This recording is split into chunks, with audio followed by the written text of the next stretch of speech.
Hi everyone, it's me again. Okay, so today I would like to talk to you guys about what I thought about Despicable Me 2. Spoiler alert, I will not be going too in-depth into the plot, but if you don't want to have anything spoiled for you, you probably shouldn't watch this video because I will be going into a little bit of the kind of thing that happens, okay? Alright then, first I would just like to say that I did really enjoy this movie. I thought it was super cute, and Agnes is just the most adorable baby ever, and I just want to cuddle her because... There were a few things that bugged me though, and I think it's because I enjoyed the movie that they bug me so much, because honestly, when you really like a movie, you want it to do certain things right, and when it falls short just a little bit, it becomes extra disappointing. Okay, so, the first thing I wasn't too pleased with was there are a lot of racial stereotypes in the villains. In the first film, Margo is a racial stereotype, but he also has a lot of character development and it's really in-depth, and his competing villain is a vlog brother, you know, vlog brother fan. He's a nerd fighter anyway. So they kind of did this, anyone can be a villain, it doesn't really matter what race you are, but in Despicable Me 2, they've got a Spanish guy and they've got a Chinese guy, and it's just like, come on, really? Aren't we a little bit over these racial stereotypes? Like, do we need them for our villains, you know? Why can't they be the main characters or something? Yeah. The other things that bug me, I did go into this movie a little bit, well, I was prepared to disapprove, shall we say, because with the addition of Lucy, who I think is a fabulous character, I love her to pieces, she, on the posters, I thought, now, Despicable Me, the first one, was fantastic in that it showed you could have a single dad, and not only was he a single dad, he was an adoptive parent, and that was just genius. Like, you don't normally get that. But when I saw the posters, I was like, oh no, are they going to give him a love interest? Oh no, don't do that, because it's sort of, it gives Gru a nuclear family. And that is what we see everywhere, you know? I'm just a bit sick of it. There are families beyond mum, dad, babies, you know?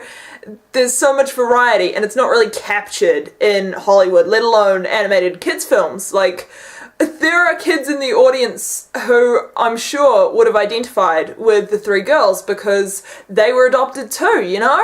And it's just kind of sad, you know, the people who have single dads out there and they've got this quest, he must get a woman, and I just thought, no, I don't like that. But then when I went into the movie and saw Lucy and what she was like, I just thought, you are fantastic. If he's gonna fall for anyone, I am a-okay with it being Lucy because I love her to pieces.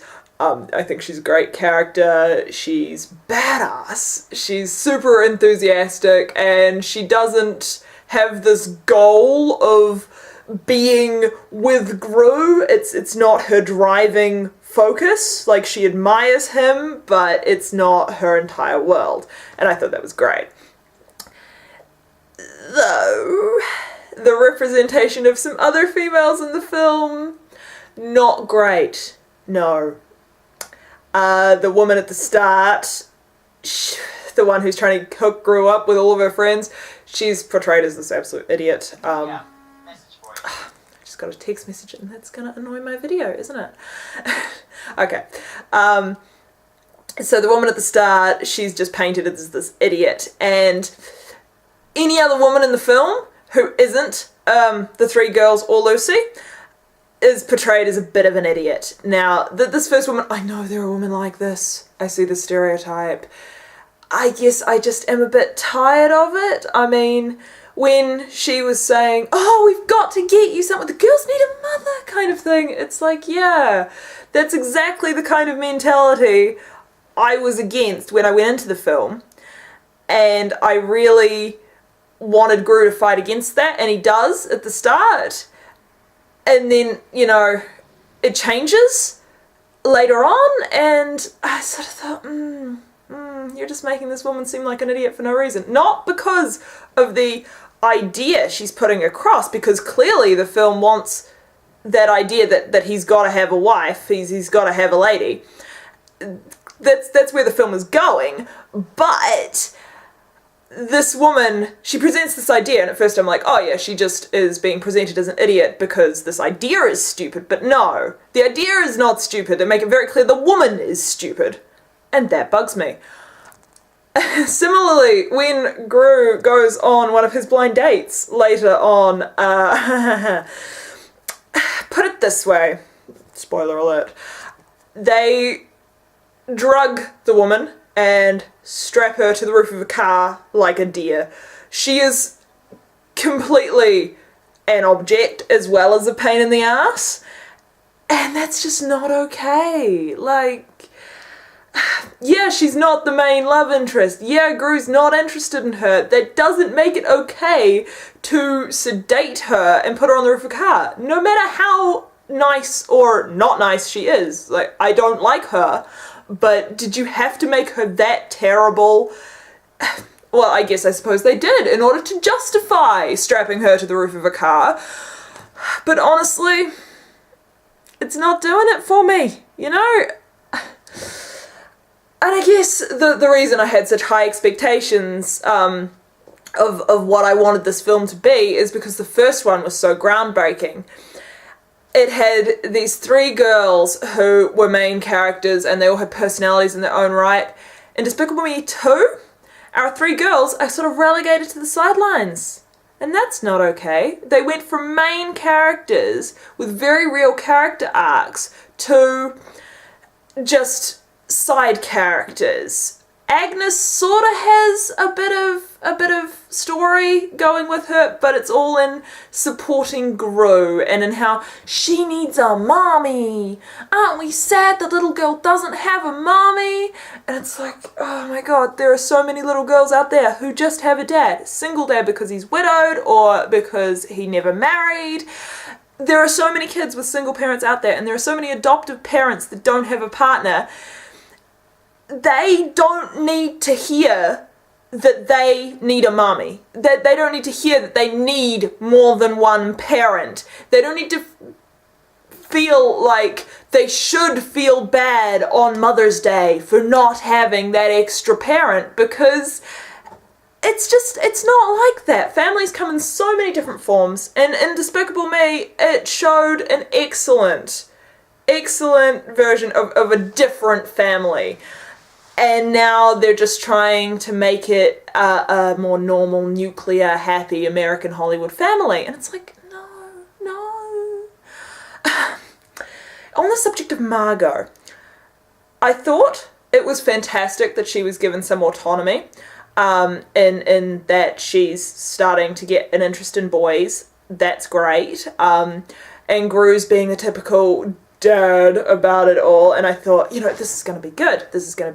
She's going to prove to him that she's responsible enough to make her own decisions, start forming romantic relationships that doesn't need his permission, because she is sensible and intelligent enough to do this by herself, and she can have some sexual autonomy at the age of 15. And I'm like, yes, fantastic. So I think she was 15.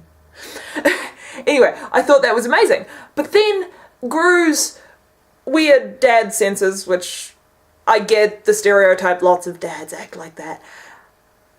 And he's proven right, because this guy that Margo likes is kind of a dick. And he's like, yeah, I am the right dad. I am in the right. Your boyfriend is evil. And it's like, no, no, Daddy does not get to be right in this situation. Daddy is wrong, even if his little girl gets hurt, because she has to make her own decisions. And taking that away from her by going, yeah, Gru was right, the kid, bad news all along kind of thing. And it's just, yeah. I mean, I guess that's all my complaints, because I did enjoy the movie. The minions are really cute. They've got a lot of good film references that made me laugh. As I said, Lucy is an amazing character. Oh no, that was one more thing that I forgot to mention. Lucy, the badass, the amazing woman, becomes relegated into a damsel in distress so that Gru can have his big rescuing her moment, and she's removed, like, all of her autonomy, all of her badass skills are just gone, and they're previously, her badass skills were only used for comedy, like when she destroys the cupcakes and some cool kung fu. So she's got all these skills, and then they're just taken away from her so that Gru can then rescue her. And that's just, yeah. So, I guess because Despicable Me 1 had all the three girls in the strong female roles, then it's a bit disappointing that in Despicable Me 2, they chose to play it out this way. The decisions that the creators of this made, it's just a simple little thing that they could have changed really easily in the conception of the plot or in the character design of say, the villains. I also felt like it was excessively action-packed, but I guess it is a silly kids film, and it's...